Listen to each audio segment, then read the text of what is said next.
புதுச்சேரியில் 2713 கோடி ரூபாய் மதிப்பிலான திட்டப் பணிகளை தொடங்கி வைத்த பிரதமர் மோடி, துறவிகள், சித்தர்கள், சுதந்திர போராட்ட வீரர்கள் வாழ்ந்த புண்ணிய பூமி புதுச்சேரி என பெருமிதமாக கூறினார். இதற்கு முன்னால் இங்கு வந்தபோது பெஸ்ட் புதுச்சேரி என்ற மந்திரத்தை வழங்கினேன். பெஸ்ட் என்றால் பிசினஸ், எஜுகேஷன், ஸ்பிரிச்சுவாலிட்டி மற்றும் டூரிசம் என்று பொருள். இந்த 4.5 ஆண்டுகளில் அந்த தொலைநோக்கு பார்வை கனவு நனவாகி வருகிறது என பிரதமர் மோடி பெருமையாக தெரிவித்தார். இரட்டை என்ஜின் அரசின் செயல்பாட்டால் புதுச்சேரி வளர்ச்சி அடைந்துள்ளது என பிரதமர் மோடி புகழாரம் சூட்டினார். புதுச்சேரியின் உட்கட்டமைப்பு மேலும் வலுப்படுத்தப்படும் என்றார்.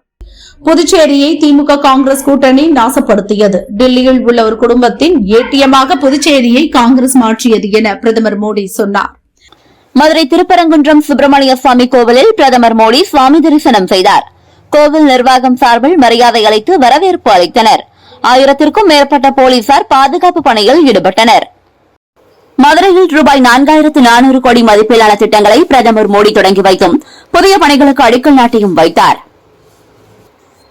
என்டிஏ பொதுக்கூட்டத்தில் பங்கேற்பதற்காக மதுரை வந்த பிரதமர் மோடி சென்னை கடற்கரை எழும்பூர் இடையேயான 4 வழித்தட மற்றும் அம்ரித் பாரத் திட்டத்தின் கீழ் மேம்படுத்தப்பட்ட 8 ரயில் நிலையங்களையும் திறந்து வைத்தார். தமிழகம் வளமான வரலாறு, கலாச்சாரம் கொண்ட மாநிலம். ஆதிச்சநல்லூர் உலக கலாச்சார மையமாக மாற்றப்படும். புலிக்கட் ஏரி, பொதிகை மலையை சுற்றி சுற்றுச்சூழல் சுற்றுலா ஏற்படுத்தி வேலைவாய்ப்புகள் உருவாக்கப்படும் என பிரதமர் மோடி உறுதியளித்துள்ளார். திருநெல்வேலியில் பசும்பொன் முத்துராமலிங்க தேவரின் மணிமண்டபத்தில் மர்ம நபர்கள் பெட்ரோல் குண்டு வீசியுள்ளனர். எந்த ஒரு பயமுமின்றி துணிகரமாக குண்டு வீசும் அளவிற்கு தமிழகத்தில் சட்டம் ஒழுங்கு சீரழிந்துள்ளதாக நயினார் நாகேந்திரன் கூறியுள்ளார். திமுக அரசு மத்திய அரசை எதிர்த்து எதிரி போன்ற போக்கை கடைபிடித்ததன் காரணத்தினால் தமிழகத்தில் நிறைய திட்டங்கள் வரவில்லை என அன்புமணி தெரிவித்தார். மத்திய கிழக்கு நாடுகளில் பதற்றமான சூழ்நிலை நிலவுவதால் அங்குள்ள தமிழர்களின் பாதுகாப்பை உறுதி செய்ய அனைத்து நடவடிக்கைகளையும் மத்திய அரசு உடனடியாக எடுக்க வேண்டும் என தேமுதிக பொதுச் செயலாளர் பிரேமலதா தெரிவித்துள்ளார். புதுச்சேரி வந்த பிரதமர் மோடிக்கு முதல்வர் ரங்கசாமி வெள்ளி வேலை பரிசாக அளித்தார். தொடர்ந்து புதுச்சேரிக்கு மாநில அந்தஸ்து அளிக்க வேண்டும் என விழா மேடையிலேயே பிரதமரிடம் ரங்கசாமி கோரிக்கை விடுத்தார். மத்திய கிழக்கு நாடுகளில் நிலவும் பதட்டமான சூழல் காரணமாக அங்கு வசிக்கும் தமிழர்களின் பாதுகாப்பை உறுதி செய்ய உரிய நடவடிக்கைகளை மேற்கொள்ள மத்திய அரசை எடப்பாடி பழனிசாமி வலியுறுத்தினார். திமுக தர முன்வந்துள்ள 25 தொகுதிகளை ஏற்றுக்கொள்ள முடியவில்லை. கடந்த காலங்களில் திமுகவிற்கு நெருக்கடி வந்தபோது எங்கள் இடங்களை விட்டுக் கொடுத்தோம். இப்போது அவர்கள் திருப்பி செய்ய வேண்டிய நேரம் என காங்கிரஸ் மேலிட பொறுப்பாளர் கிரிஷ் சோடங்கர் கூறியுள்ளார். பாகிஸ்தான், ஆப்கானிஸ்தான் நாடுகளுக்கு இடையே நடந்து வரும் மோதலில் வீரர்கள், பயங்கரவாதிகள் என இதுவரை 500 பேர் இறந்துள்ளனர். இந்நிலையில் இரு நாடுகளும் போர் நிறுத்தம் அறிவித்து அமைதி பேச்சுக்கு வர வேண்டும் என ஐநா சபையும் பல்வேறு நாட்டு தலைவர்களும் வலியுறுத்தியுள்ளனர். ஈரானின் உச்சபட்ச தலைவர் அயதுல்லா அலி கமேனி உயிரிழந்து விட்டதாக அமெரிக்க அதிபர் டொனால்டு ட்ரம்ப் தெரிவித்துள்ளார். மேற்கு வங்கத்தில் SIR பணிகள் முடிவடைந்த நிலையில் இறுதி வாக்காளர் பட்டியல் வெளியானது. அதில் 63 லட்சம் பேரின் பெயர்கள் நீக்கப்பட்டு மொத்த வாக்காளர்களின் எண்ணிக்கை 7.04 கோடியாக குறைந்துள்ளது. ஈரான் உச்ச தலைவர் அயதுல்லா அலி கமேனி உயிரோடு இருப்பதற்கான அறிகுறிகள் இல்லை என இஸ்ரேல் பிரதமர் பெஞ்சமின் நெதன்யாகு தெரிவித்துள்ளார். வளைகுடா பகுதியில் ஏற்பட்டுள்ள போர் சூழ்நிலை காரணமாக பாதிக்கப்பட்டுள்ள இந்தியர்களை பாதுகாக்க தேவையான நடவடிக்கைகள் மேற்கொள்ள வேண்டுமென மத்திய வெளியுறவுத்துறை அமைச்சர் ஜெய்சங்கருக்கு கன்னியாகுமரி MP விஜய் வசந்த் கோரிக்கை வைத்துள்ளார். 19 கிலோ எடை கொண்ட வணிக பயன்பாடுகளுக்கான சமையல் சிலிண்டர் விலை உயர்ந்துள்ளது. இன்று முதல் ரூபாய் 29.50 உயர்ந்து ரூபாய் 1929 விற்கப்படுகிறது. ஈரான் உச்ச தலைவர் அயதுல்லா கமேனி உயிரிழந்ததாக அந்நாட்டு செய்தி ஊடகம் செய்தி வெளியிட்டுள்ளது. கமேனியின் மகள், மருமகன் மற்றும் பேரனும் பலியானதாக தகவல்கள் தெரிவிக்கின்றன. போர் காரணமாக மத்திய கிழக்கு நாடுகள் தங்களின் வான்வெளியை மூடிய நிலையில் அந்நாடுகளுக்கான 444 விமானங்கள் இன்று ரத்து செய்யப்படுவதாக விமான போக்குவரத்து துறை அறிவித்துள்ளது. ஈரான் போரால் வளைகுடா நாடுகளில் சிக்கியிருக்கும் தமிழர்களுக்கு உதவி எண்களை தமிழக அரசு சார்பில் முதல்வர் ஸ்டாலின் அறிவித்தார். தமிழர்களின் பாதுகாப்பு குறித்து ஆழ்ந்த கவலை கொண்டுள்ளதாக கூறினார். சிம் கார்டுகள் இல்லாத போன்களில் வாட்ஸ்அப் செயலி இயங்காது என்ற மத்திய தொலைத்தொடர்பு துறையின் புதிய நடைமுறை இன்று முதல் அமலுக்கு வந்துள்ளது. உலகம் திரும்பி பார்க்கும் வகையில் இந்தியாவின் தலைசிறந்த மாநிலமாக தமிழகத்தை உயர்த்தி காட்டியிருக்கிறேன் என முதல்வர் ஸ்டாலின் தெரிவித்தார். லட்சிய பயணத்தில் நம் கால்கள் பாதை மாறக்கூடாது என்றார். இன்று 73வது பிறந்த நாளை கொண்டாடும் முதல்வர் ஸ்டாலினுக்கு மாநில சுயாட்சி, சமத்துவம், சமூக நீதி உள்ளிட்டவற்றுக்கான அவரின் பணிகளை பாராட்டி பல்வேறு துறை பிரபலங்கள் அவருக்கு வாழ்த்து தெரிவித்து வருகின்றனர். உச்சத்தலைவர் அயதுல்லா அலி கமேனியின் படுகொலை ஒரு மாபெரும் குற்றம். இதற்கு பதிலடி கொடுக்காமல் விடமாட்டோம் என ஈரான் அதிபர் மாளிகை சூளுரைத்துள்ளது. பழிவாங்கும் நடவடிக்கை கடுமையாக இருக்கும் என ஈரான் இராணுவமும் எச்சரிக்கை விடுத்துள்ளது. ஈரானின் உச்சத்தலைவர் அயதுல்லா அலி கமேனி கொல்லப்பட்டதை அடுத்து ஈரானில் 40 நாட்கள் பொது துக்கம் அனுசரிக்கப்படுகிறது. 7 நாட்கள் பொது விடுமுறையும் அறிவிக்கப்பட்டுள்ளது. அயதுல்லா அலி கமேனி கொல்லப்பட்டதன் மூலம் ஈரான் மக்களுக்கு நீதி கிடைத்துள்ளதாக அமெரிக்க அதிபர் பெருமிதம் தெரிவித்துள்ளார். ஈரான் மக்கள் தங்களது நாட்டை மீட்க இதுதான் ஒரே ஒரு சந்தர்ப்பம் எனவும் கருத்து தெரிவித்துள்ளார். உலகின் மிக உயரமான கட்டிடமான துபாய் புர்ஜ் கலிஃபா கட்டிடத்தின் அருகே ஈரான் ட்ரோன் தாக்குதல் நடத்தியதும் அங்குள்ள பிரபலமான நட்சத்திர விடுதி மீதும் குண்டு வீசி தாக்கிய காட்சிகள் வெளியாகி அதிர்ச்சியை ஏற்படுத்தியுள்ளது. முதல்வர் ஸ்டாலின் நல்ல ஆரோக்கியத்துடனும் மகிழ்ச்சியான நீண்ட ஆயுளுடனும் வாழ பிரார்த்திக்கிறேன். அவருக்கு என் மனமார்ந்த பிறந்தநாள் வாழ்த்துக்கள் என கவர்னர் ரவி ஸ்டாலினுக்கு பிறந்தநாள் வாழ்த்து தெரிவித்துள்ளார். ஈவேரா, அண்ணாதுரை, கருணாநிதி காட்டிய பாதையில் போராடி தமிழகம் வெல்லும். சூழ்ச்சிகளை முறியடிக்க என்னை இன்னும் முழுமையாக ஒப்படைத்துக் கொள்வேன். 73 வயது காணும் இந்நாள் வரை மக்களுக்காகவே உழைத்து வருகிறேன் என முதல்வர் ஸ்டாலின் கூறியுள்ளார். தனது 73வது பிறந்த நாளை முன்னிட்டு சென்னை மெரினா கடற்கரையில் உள்ள அண்ணாதுரை, கருணாநிதி நினைவிடங்களுக்கு சென்ற முதல்வர் ஸ்டாலின் மலர் வளையம் வைத்து மரியாதை செலுத்தினார். தமிழகத்தில் ஆதரவற்ற விதவை சான்று பெறுவதற்கான மாதாந்திர வருமான உச்சவரம்பை 4000 8000 ரூபாயாக உயர்த்தி தமிழக அரசு ஆணை வெளியிட்டுள்ளது. திருப்பதி ஏழுமலையான் கோவிலுக்கு சென்ற சுப்ரீம் கோர்ட் தலைமை நீதிபதி சூரியகாந்த் குடும்பத்தினருடன் ஏழுமலையானை தரிசனம் செய்தார். அவர்களுக்கு வேத பண்டிதர்கள் வேத ஆசீர்வாதம் செய்து தீர்த்த பிரசாதங்கள் வழங்கினர். கோவை காரமடை அரங்கநாதர் கோவில் மாசிமக பெருவிழாவை முன்னிட்டு அரங்கநாத பெருமாள், ஸ்ரீதேவி பூதேவி தாயாருக்கு வசந்த மண்டபத்தில் திருக்கல்யாணம் கோலாகலமாக நடந்தது. திரளான பக்தர்கள் தரிசித்தனர். விழாவின் முக்கிய நிகழ்வான தேரோட்டம் நாளை நடக்கிறது. தமிழக முதல்வர் ஸ்டாலினுக்கு பிரதமர் மோடி பிறந்தநாள் வாழ்த்து தெரிவித்துள்ளார். நீண்ட ஆயுள், நல்ல உடல்நலத்துடன் வாழ வாழ்த்துவதாக பதிவிட்டுள்ளார். மகாராஷ்டிர முன்னாள் துணை முதல்வர் அஜித் பவார் இறப்புக்கு விமான நிலையத்தில் நிலவிய மோசமான வானிலையும் ஒரு காரணம் என விமான விபத்து புலனாய்வு அமைப்பு தெரிவித்துள்ளது. போர் மூலம் தவறான காலகட்டத்தில் பிரதமர் மோடி இஸ்ரேல் சுற்றுப்பயணம் சென்றதாக காங்கிரஸ் கட்சி விமர்சித்துள்ளது. இஸ்ரேலுடன் கொண்டுள்ள உறவை போல ஈரான், பாலஸ்தீனம், மேற்காசிய நாடுகளுடனும் இந்தியா நட்பு செலுத்த வேண்டும் என குறிப்பிட்டுள்ளது. தமிழக முதல்வராக சமத்துவம், வளர்ச்சி, மனிதநேயம் ஆகிய அடிப்படைகளில் மக்கள் நல ஆட்சியை மேலும் வலுப்படுத்தும் திமுக தலைவர் ஸ்டாலினுக்கு மனமார்ந்த பிறந்தநாள் வாழ்த்துக்களை தெரிவித்துக் கொள்வதாக OPS பதிவிட்டுள்ளார். குன்றத்தூர் சுப்பிரமணிய சுவாமி கோவிலில் பிரம்மோற்சவ விழாவின் 8ஆம் நாளான இன்று குதிரை வாகனத்தில் முருகன் பக்தர்களுக்கு காட்சியளித்தார். திரளான பக்தர்கள் சாமி தரிசனம் செய்தனர். கும்பகோணம் வரதராஜ பெருமாள் கோவிலில் 12 ஆண்டுகளுக்கு ஒருமுறை பக்தர்களுக்கு காட்சியளிக்கும் அத்திவரதர் காலை முதல் பக்தர்களுக்கு காட்சியளித்து வருகிறார். நீண்ட வரிசையில் காத்திருந்து பக்தர்கள் தரிசித்தனர். சென்னையில் ஆபரண தங்கம் விலை நேற்று சவரனுக்கு 5200 ரூபாய் உயர்ந்த நிலையில் இன்று சவரனுக்கு 1800 ரூபாய் உயர்ந்து ஒரு சவரன் 1,26,200 ரூபாய்க்கு விற்பனை செய்யப்படுகிறது. 1 கிராம் தங்கம் 15,775 ரூபாய்க்கு விற்பனையாகிறது. வெள்ளி விலையும் கிராமுக்கு 5 ரூபாய் உயர்ந்து 1 கிராம் 325 ரூபாய்க்கு விற்கப்படுகிறது. திருச்செந்தூர் சுப்பிரமணிய சுவாமி கோவிலில் மாசி பெருவிழாவின் 9ஆம் திருநாளை முன்னிட்டும் ஞாயிறு விடுமுறை என்பதாலும் ஆயிரக்கணக்கான பக்தர்கள் குவிந்து சுவாமி தரிசனம் செய்தனர். விழாவின் சிகர நிகழ்வான திருத்தேரோட்டம் நாளை நடைபெறுகிறது. இஸ்ரேல் ஈரான் போர் பதற்றத்தால் இந்தியாவில் பெட்ரோல், டீசல் விலை உயரும் அபாயம் ஏற்பட்டுள்ளது. இந்தியா தனது 80 முதல் 90% கச்சா எண்ணெய் ஏற்றுமதியை ஹார்முஸ் ஜலசந்தி வழியாகவே மேற்கொள்கிறது. போர் அபாயத்தால் அவ்வழி மூடப்படும் பட்சத்தில் கச்சா எண்ணெய் விலை அதிகரிக்கும். ஈரான் மீதான அமெரிக்க இஸ்ரேல் தாக்குதலும் ஈரானின் பதிலடி தாக்குதலும் கண்டிக்கத்தக்கது என ஐநா பாதுகாப்பு கவுன்சிலின் பாதுகாப்பு கூட்டத்தில் அவையின் பொதுச் செயலாளர் ஆண்டனியோ குட்டரெஸ் கூறினார். ஈரான் மக்களுக்கான ஜனநாயக மாற்றத்தை அதிகரிக்க நான் முன் வருவேன். ஈரான் மிகவும் மிருகத்தனமான சர்வாதிகாரத்தில் இருந்து வெளியே வர வேண்டும் என ஈரானின் பட்டத்து இளவரசர் ரெசா பஹ்லவி தெரிவித்தார். இஸ்ரேல் ஈரான் போர் காரணமாக மத்திய கிழக்கு நாடுகள் இடையே நிலவும் பதற்ற நிலையால் பெரும்பாலான விமான சேவைகள் நிறுத்தப்பட்டது. சென்னை ஏர்போர்ட் வெறிச்சோடியது. பழிவாங்குவதாக நினைத்து தாக்குதல் நடத்தினால் ஈரான் மீது கடுமையாக தாக்குதல் நடத்தப்படும். தாக்குதல் நடத்தினால் மோசமான விளைவுகளை சந்திக்க நேரிடும் என அதிபர் டிரம்ப் எச்சரித்தார். கிருஷ்ணகிரி தேன்கனிக்கோட்டை அருகே உள்ள ஸ்ரீ பிரம்ம ரம்பா ஸ்ரீ சிட்ல மல்லிகார்ஜுன சுவாமி கோயில் திருவிழாவையொட்டி பாரம்பரிய எருதாட்ட விழா நடத்தப்பட்டது. பொதுமக்கள் சீறி பாய்ந்த காளைகளை கண்டு ரசித்தனர். திருப்பூர் மாவட்டம் அவிநாசியில் விளையாட சென்ற தரணீஷ் மற்றும் ஹரிகரன் என்ற 2 சிறுவர்கள் அனந்தகிரி அருகே குட்டை நீரில் மூழ்கி இறந்த சம்பவம் அப்பகுதியில் பெரும் சோகத்தை ஏற்படுத்தியுள்ளது. திருப்பூர் மாவட்டம் அவிநாசி அடுத்த பெருமாநல்லூரில் அமைந்துள்ள வீர ஆஞ்சநேயர் என்னும் அனுமந்தராய சுவாமி கோயில் கும்பாபிஷேகம் விமரிசையாக நடைபெற்றது. தொடர்ந்து சுவாமிக்கு அபிஷேகம் அலங்காரம் செய்யப்பட்டு பக்தர்கள் தரிசித்தனர். ஈரான் உச்ச தலைவர் அமெரிக்கா நடத்திய தாக்குதலில் கொல்லப்பட்ட நிலையில் சென்னையில் உள்ள அமெரிக்க தூதரகத்திற்கு பாதுகாப்பு பலப்படுத்தப்பட்டுள்ளது.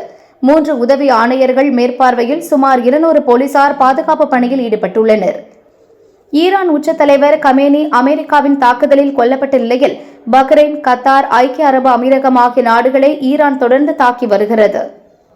ஈரான் தலைவர் அயதுல்லா அலி கமேனி மரணத்தை தொடர்ந்து டெல்லியில் உள்ள அந்நாட்டு தூதரகத்தில் தேசிய கொடி அரைக்கம்பத்தில் பறக்கவிடப்பட்டுள்ளது.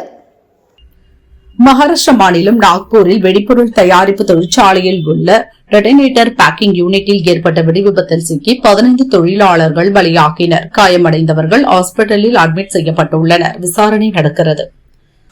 மகாராஷ்டிரா மாநிலம் நாக்பூரில் வெடிபொருள் தயாரிப்பு தொழிற்சாலையில் உள்ள டெட்டனேட்டர் பேக்கிங் யூனிட்டில் ஏற்பட்ட வெடிவிபத்தில் சிக்கி 17 தொழிலாளர்கள் பலியாகினர். காயமடைந்த 18 பேர் ஹாஸ்பிட்டலில் சிகிச்சைக்காக அட்மிட் செய்யப்பட்டுள்ளனர். திருச்சி சமயபுரம் ஆதிமாரியம்மன் கோயிலின் மாசி தேரோட்டம் இன்று விமரிசையாக நடைபெற்றது. திரளான பக்தர்கள் கலந்து கொண்டு திருத்தேரை வடம்பிடித்து இழுத்தனர். கும்பகோணம் அருகே திருப்புறம்பயம் கரும்படு சொலியம்மை உடனுரை சாட்சிநாத சுவாமி கோயிலில் மாசிமக பிரம்மோற்சவத்தை முன்னிட்டு தேரோட்டம் நடந்தது. திருவாவடுதுறை ஆதீனம் கலந்து கொண்டு தேரை வடம்பிடித்து இழுத்தார். வலிமையான திறன் வாய்ந்த இளைஞர்கள் தான் நாட்டின் வளர்ச்சிக்கான அடித்தளம். இளைஞர்களின் கனவுகளை நனவாக்கவே எனது தலைமையிலான அரசு பாடுபட்டு வருகிறது என புதுச்சேரியில் பிரதமர் மோடி பேசினார். கோவை மதுக்கரை வனப்பகுதியில் யானை உள்ளிட்ட வனவிலங்குகள் ரயில்களில் அடிபடாமல் தடுக்கும் முயற்சியாக ட்ரோன் கண்காணிப்பு பிரிவை வனத்துறை அமைச்சர் ராஜகண்ணப்பன் தொடங்கி வைத்து கட்டுப்பாட்டு அறை செயல்பாடுகளை பார்வையிட்டார். திருஞான சம்பந்தரால் பாடல் பெற்ற ஸ்தலமான திருச்சி துவாக்குடி அருகே உள்ள ஒப்பிலா நாயக உடனுரை திருநெடுங்கலநாதர் கோவிலில் 12ஆம் ஆண்டு கும்பாபிஷேக விழாவை முன்னிட்டு ஸ்மஸ்வஸ்திர அபிஷேகம் நடைபெற்றது. சுவாமிகளுக்கு சிறப்பு பூஜைகள் செய்யப்பட்டது. இஸ்ரேல் அமெரிக்க தாக்குதலில் ஈரான் உச்ச தலைவர் அயதுல்லா அலி கமேனி பலியான நிலையில் கமேனியின் மகன் மொஜ்தபா கமேனி ஈரானின் புதிய தலைமை மதகுருவாக இன்று தேர்ந்தெடுக்கப்படலாம் என தகவல் வெளியாகியுள்ளது. பிரதமர் மோடி புதுச்சேரி வந்த நிலையில் மத்திய அரசின் கட்டுப்பாட்டில் புதுச்சேரி காலப்பட்டில் இயங்கும் ஜவஹர் நவோதயா வித்யாலயா பள்ளி இமெயில் ஐடிக்கு வெடிகுண்டு மிரட்டல் விடுக்கப்பட்டது பரபரப்பை ஏற்படுத்தியது. மத்திய கிழக்கு நாடுகளில் நிலவும் பதற்றமான சூழலால் Bahrain, Iran, Kuwait, Oman, Qatar, Saudi மற்றும் ஐக்கிய அமீரகம் ஆகிய நாடுகளில் நடக்க இருந்த 10, 12ஆம் வகுப்பு பொதுத் தேர்வுகள் ஒத்திவைக்கப்படுவதாக சிபிஎஸ்இ அறிவித்துள்ளது. பொதுத் தேர்வை எதிர்கொள்ளும் +2 மற்றும் 10ஆம் வகுப்பு மாணவர்கள் பதற்றம் இல்லாமல் தேர்வை எதிர்கொண்டு வெற்றி பெற வேண்டும் என முதல்வர் ஸ்டாலின் வாழ்த்து தெரிவித்துள்ளார். ஈரான் உச்ச தலைவர் கமேனி கொலைக்கு எதிராக பாகிஸ்தானின் கராச்சியில் உள்ள அமெரிக்க தூதரகத்தை தாக்கி போராட்டக்காரர்கள் தீ வைத்து தாக்குதல் நடத்தினர். அப்போது அமெரிக்க ராணுவம் நடத்திய துப்பாக்கிச் சூட்டில் 8 பேர் இறந்தனர். திருச்சி மலைக்கோட்டை நாகநாத சுவாமி கோயில் மாசி மகம் தேரோட்டம் விமரிசையாக நடந்தது. சுவாமி அம்பாளுடன் தேரில் எழுந்தருள மற்றொரு தேரில் ஆனந்தவல்லி தாயாரும் மற்றும் சிறிய தேரில் பஞ்சமூர்த்திகள் எழுந்தருளினர். அதிமுக பாரதிய ஜனதா கூட்டணிக்கு வாய்ப்பளித்தால் தமிழகம் சுடுகாடாகிவிடும். ஆகவே தமிழக மக்கள் ஒருபோதும் பாரதிய ஜனதாவையும் அதிமுகவையும் தமிழகத்தில் காலூன்ற விடமாட்டார்கள் என காங்கிரஸ் தலைவர் செல்வ பெருந்தகை தெரிவித்தார். 5 தொகுதிகள் போட்டியிட கேட்டுள்ளோம். இன்று மாலை பியூஷ் கோயல், பழனிசாமி உட்கார்ந்து எந்த கட்சிக்கு எந்தெந்த தொகுதிகள், எத்தனை தொகுதிகள் என முடிவெடுப்பார்கள் என புதிய நீதிக்கட்சி தலைவர் ஏசி சண்முகம் தெரிவித்தார். கோவை மாவட்டம் வால்பாறை சுப்பிரமணிய சுவாமி கோவிலில் மாசி மகம் வைரவேல் உற்சவ திருவிழாவின் முக்கிய நிகழ்வான வேல்மாறல் வழிபாடு விமரிசையாக நடந்தது. ஆயிரக்கணக்கான பக்தர்கள் கலந்து கொண்டு முருகனை வழிபட்டனர். அரசியலை தாண்டி நல்ல கலாச்சாரம் திமுகவினால் மறைக்கப்பட்டு வருகிறது. பிரதமர் மோடியை முதல்வர் ஸ்டாலின் வரவேற்றிருக்க வேண்டும் என தமிழிசை தெரிவித்தார். முதல்வர் ஸ்டாலின் பிறந்த நாளையொட்டி காங்கிரஸ் எம்பி ராகுல் வாழ்த்து தெரிவித்துள்ளார். ஆரோக்கியம், வலிமை மற்றும் நீண்ட ஆயுளுடன் தமிழக மக்களுக்கு அர்ப்பணிப்புடன் சேவை செய்ய வாழ்த்துகிறேன் என்றார். அமெரிக்கா இஸ்ரேல் நடத்திய தாக்குதலில் மரணமடைந்த காமேனிக்கும் ஈரான் மக்களுக்கும் SDBI ஆழ்ந்த இரங்கல் தெரிவித்துள்ளது. ஈரானின் இறையாண்மை மற்றும் தேசிய ஒருமைப்பாட்டை பாதுகாக்க உலக நாடுகள் அவசர நடவடிக்கை எடுக்க வேண்டும் என கேட்டுக் கொண்டது. தமிழகத்தில் 9 வந்தே பாரத் மற்றும் 9 அம்ரித் பாரத் ரயில்கள் சேவையாற்றுகின்றன என பிரதமர் மோடி தெரிவித்தார். பாஜக ஆட்சியில் ஒரே ஆண்டில் ரூபாய் 7,500 கோடி நிதி ஒதுக்கீடு செய்யப்பட்டுள்ளது. காங்கிரஸ் ஆட்சியில் ரூபாய் 880 கோடி மட்டுமே ஒதுக்கப்பட்டுள்ளது என்றார். தமிழகத்தின் உள்கட்டமைப்பு நிதி ஒதுக்கீடு 3 மடங்கு அதிகரிக்கப்பட்டுள்ளது என பிரதமர் மோடி தெரிவித்தார். 2047 பாரதம் வளர்ந்த நாடாக மாற தமிழக பங்களிப்பு மிக முக்கியமாக இருக்கும் என்றார். புனிதமான மதுரைக்கு வந்ததில் பெருமையடைகின்றேன் என பிரதமர் மோடி தெரிவித்தார். வளர்ந்த தமிழகம் என்பதுதான் எங்களது இலக்கு என்றார். கார்பந்தயம் போட்டிகளில் கலந்து கொள்வதற்காக துபாய் சென்றுள்ள அஜித்குமார் பாதுகாப்பாக உள்ளதாக அஜித் தரப்பினர் தெரிவித்துள்ளனர். துபாய் இயல்பு நிலைக்கு திரும்பிய பிறகு அஜித்குமார் நாடு திரும்புவார் என தெரிவித்தனர். ஹார்முஸ் துறைமுகத்தில் எண்ணெய் டேங்கர் கப்பல் தாக்கப்பட்டதாகவும் அதில் 4 கடற்படையினர் காயமடைந்துள்ளதாகவும் ஓமன் தெரிவித்துள்ளது. விஜய் ஸ்கிரிப்ட் பேப்பர் பார்த்து பேசுவதாக எழும் விமர்சனம் குறித்த கேள்விக்கு எந்த தலைவர்தான் அப்படி பேசவில்லை, முதல்வரோ பிரதமரோ யாராவது ஸ்கிரிப்ட் இல்லாமல் பேசுறாங்களா என தாவிக நிர்வாகி செங்கோட்டையன் பதிலளித்தார். ஒரு குடும்பத்தின் வளர்ச்சிக்காக மட்டும்தான் தமிழகத்தில் ஆட்சி நடக்கிறது என மதுரை NDA பொதுக்கூட்டத்தில் அண்ணாமலை குற்றம் சாட்டினார். திமுக கிழக்கு இந்திய கம்பெனி போல் செயல்படுகிறது என்றார். பிரதமர் மோடியின் மதுரை வருகை மற்றும் பொதுக்கூட்டம் திமுகவை வீட்டுக்கு அனுப்பும் ஒரு திருப்புமுனை கூட்டமாக அமையும் என மத்திய அமைச்சர் முருகன் தெரிவித்துள்ளார். குழந்தைகள் படிக்கும் பள்ளிக்கூடம் மீது நடத்தப்பட்ட தாக்குதல் மனிதநேயத்திற்கு புறம்பானது. ஈரான் மீது தாக்குதல் நடவடிக்கையில் ஈடுபட்டுள்ள அமெரிக்காவை கண்டிக்கிறேன் என நடிகரும் முக்குளத்தூர் புலிப்படை கட்சித் தலைவருமான கருணாஸ் தெரிவித்துள்ளார். அமெரிக்கா மற்றும் இஸ்ரேல் நடத்திய தாக்குதலில் ஆட்சியாளரும் மதகுருவுமான கமேனி கொல்லப்பட்ட நிலையில் புதிய இடைக்கால ஆட்சியாளராக அயதுல்லா அராபி நியமிக்கப்பட்டுள்ளார். பிரபாஸ் நடிக்கும் 25வது படம் ஸ்பிரிட். சந்தீப் ரெட்டி வங்கா இயக்குகிறார். இதில் திருப்தி டிம்ரி, விவேக் ஓபராய், காஞ்சனா உள்ளிட்டோர் நடிப்பதாக ஏற்கனவே அறிவித்தனர். இந்த நிலையில் படத்தில் பிரபாஸ் போலீஸ் வேடத்திலும் விவேக் ஓபராய் அவருக்கு வில்லனாகவும் நடிக்கிறார்களாம். 2027 மார்ச் 5 8 மொழிகளில் படம் ரிலீஸ் ஆகிறது. தமிழகத்தில் சட்டம் ஒழுங்கு சீர்கெட்டு மக்களுக்கு பாதுகாப்பற்ற சூழ்நிலை உள்ளது என்று தினகரன் தெரிவித்தார். இருண்ட திமுக ஆட்சியை NDA கூட்டணி கட்சித் தலைவர்கள் அகற்றுவார்கள் என்றார். சமூக நீதியின் பிறப்பிடம் தமிழகம். ஆனால் கடந்த 5 ஆண்டு காலம் இந்த ஆட்சி அதை குழி தோண்டி புதைத்து விட்டது என அன்புமணி குற்றம் சாட்டினார். சமூக நீதிக்கும் ஸ்டாலினுக்கும் சம்பந்தமில்லை. சமூக நீதி என்றால் அது பிரதமர் மோடிதான் என்றார். தமிழகத்திற்கான 69% இடஒதுக்கீட்டை காத்தவர் முன்னாள் முதல்வர் ஜெயலலிதா. அவர் இல்லையெனில் அது போயிருக்கும் என அன்புமணி தெரிவித்தார். தேசிய ஜனதா கூட்டணி 210 இடங்களில் வெற்றி பெற்று அதிமுக ஆட்சி அமைக்கும் என பழனிசாமி மதுரை NDA பொதுக்கூட்டத்தில் பேசினார். எம்ஜிஆரை முதல்வராக ஆக்கியது ஜெயலலிதாவுக்கு பக்கமாக இருந்தது தென் தமிழகம் என்றார். காற்றில் கூட ஊழல் செய்தது திமுக. மத்தியில் அமைச்சர் கிடைத்தாலும் அங்கேயும் ஊழல் என பழனிசாமி குற்றம் சாட்டினார். ஊழல்களால் கலைக்கப்பட்ட அரசாங்கம் திமுக என்றார். திருப்பரங்குன்றம் கோயிலில் முருகனை மனமுருக தரிசித்தேன். தமிழகத்தின் எதிர்காலத்திற்காக பிரார்த்தனை செய்தேன் என பிரதமர் மோடி மதுரை NDA பொதுக்கூட்டத்தில் பேசினார். முருகனின் பக்தர்கள் வெல்வார்கள் என்றார். இளைஞர்களின் ஈர்ப்பை பெற்று வரும் தாவேகாவை குறைத்து மதிப்பிட முடியாது. காங்கிரசின் பலத்தையும் ராகுலையும் அவர்கள் அங்கீகரித்து வருகின்றனர் என தாவேகா குறித்த கேள்விக்கு இந்திய காங்கிரஸ் கமிட்டி தமிழக பொறுப்பாளர் கிரீஷ் ஷோடங்கர் பதிலளித்தார். ஏழைகளை வதைக்கும் திமுக அரசு பணம் நமக்கு, பிரச்சனை மக்களுக்கு என்ற அடிப்படையில் ஆட்சி நடத்துகிறது என பிரதமர் மோடி தெரிவித்தார். திமுக நல்லது செய்யாது, நல்லது செய்யவும் விடாது என்றார். திருப்பரங்குன்றம் முருகன் கோவிலில் தரிசனம் செய்த போது எனக்கு மிகவும் வருத்தமாக இருந்தது. மலை மீது தீபம் ஏற்ற கோரி தற்கொலை செய்த பூரணச்சந்திரனை நினைத்து வருந்தினேன் என பிரதமர் மோடி தெரிவித்தார். தமிழக உரிமை பற்றி வாய்க்கிழிய பேசும் திமுக காங்கிரஸ் கூட்டணியில் இருந்தபோது தமிழகத்திற்கு என்ன செய்தது என பிரதமர் மோடி கேட்டார். பேச்சை தவிர ஒன்றுமே செய்ததில்லை என்றார். ஹிந்தி நடிகர் ஹிருத்திக் ரோஷன் நடித்த வார் 2 தோல்வியடைந்தது. அடுத்து கிரிஷ் படத்தின் 4ஆம் பாகத்தில் நடிக்க தயாரானார் ஹிருத்திக். ஆனால் தயாரிப்பு நிறுவனம் திடீரென விலகியதால் படத்தை தள்ளி வைத்தார். மேலும் தனது ஹிந்தி படத்தை இயக்க தெலுங்கு அல்லது தமிழ் இயக்குனரை தேடி வருகிறாராம். இயக்குனர் முடிவானதும் அது பற்றிய அறிவிப்பு வெளியாகும். நடிகை பிரியங்கா மோகன் நடித்த மேட் இன் கொரியா படம் மார்ச் 12 OTTயில் வெளியாகிறது. அவர் சமீபத்தில் அளித்த பேட்டியில் மறைந்த நடிகை சௌந்தர்யா தனது நடிப்பாலும் வசீகரத்தாலும் பெருவாரியான ரசிகர்களை கவர்ந்து இழுத்து வைத்திருந்தார்.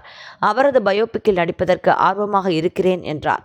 ரஜினி, கமல் என பல முன்னணி நடிகர்களுக்கு ஜோடியாக நடித்த சௌந்தர்யா 2004 தேர்தல் பிரச்சாரத்திற்கு செல்லும் போது விமான விபத்தில் சிக்கி உயிரிழந்தார். ஹிந்தியில் ஆதித்யா தார் இயக்கத்தில் ரன்வீர் சிங் நடித்த துரந்தர் படம் 1200 கோடிக்கு மேல் வசூலித்து ஹிட்டானது. இதன் 2ஆம் பாகம் மார்ச் 19 ரிலீஸ் ஆகிறது. இப்படத்தின் ரன்னிங் டைம் 3 மணி நேரம் 40 நிமிடங்கள் என்கின்றனர். அதே நாளில் ரிலீஸ் ஆகும் கீது மோகன்தாஸ் இயக்கத்தில் யஷ் நடித்துள்ள டாக்ஸிக் படமும் 3 மணி நேரம் 25 நிமிடங்கள் ஓடுமாம். இந்த 2 படங்களும் தமிழ், ஹிந்தி உள்ளிட்ட 5 மொழிகளில் இந்தியா முழுவதும் ரிலீஸ் ஆகிறது. ஜல்லிக்கட்டை தடை செய்தது காங்கிரஸ், அதை தொடரச் செய்தது பாரதிய ஜனதா என பிரதமர் மோடி தெரிவித்தார். தமிழகத்தை வஞ்சம் தீர்த்தது காங்கிரஸ் என்றார். இங்கு ஒருவர் நானும் என் தந்தையும் மோடிக்கு பயப்படுவதில்லை என்று கூறியுள்ளார். அவர்கள் என்னை விமர்சிக்கவில்லை, அதற்கு பதிலாக என் ஜனநாயக அர்ப்பணிப்பை பாராட்டியுள்ளனர் என உதயநிதிக்கு பதிலடி தரும் விதமாக பிரதமர் மோடி தெரிவித்தார். இந்தியாவின் ரயில்வே துறையை மிக உயர்ந்த தரத்திற்கு கொண்டு சென்று நாட்டின் ஒவ்வொரு மூலையிலும் வாழும் மக்களுக்கு சிறந்த ரயில்வே வசதிகளை வழங்குவதே மத்திய அரசின் நோக்கம் என மத்திய இணை அமைச்சர் ரவ்னீத் சிங் பிட்டு தெரிவித்துள்ளார். மத்திய கிழக்கு நாடுகளில் பதற்றமான சூழல் நிலவுவதால் இந்தியா உட்பட பல்வேறு நாடுகளில் விமான சேவைகள் ரத்து செய்யப்பட்டுள்ளன. இந்தியாவில் இன்று மட்டும் 444 விமானங்கள் ரத்து செய்யப்பட்டிருப்பதாக மத்திய விமான போக்குவரத்து துறை தெரிவித்துள்ளது. ராஜ்யசபா தேர்தலை முன்னிட்டு டெல்லியில் காங்கிரஸ் பார்லிமெண்ட் குழு தலைவர் சோனியா தலைமையில் ஆலோசனைக் கூட்டம் நடந்தது. இதில் மல்லிகார்ஜுன கார்கே, ராகுல், KC வேணுகோபால் உள்ளிட்டோர் கலந்து கொண்டனர்.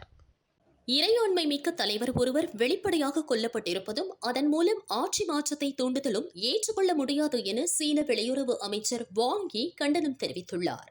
திருப்பரங்குன்றம் விவகாரத்தில் திமுக என்ன செய்திருந்தாலும் உண்மை கண்டிப்பாக வெளிவரும். திமுகவின் நேர்மையற்ற தன்மை காரணமாகவே இந்த சம்பவம் நடந்ததாக பிரதமர் மோடி கூறியுள்ளார்.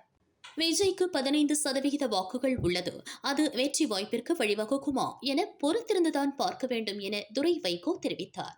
வேலூர் ஸ்ரீ ஜலகண்டீஸ்வரர் கோவிலில் பிரதோஷத்தை முன்னிட்டு நந்தி பகவானுக்கு சிறப்பு அபிஷேகம், அலங்காரம் செய்யப்பட்டது.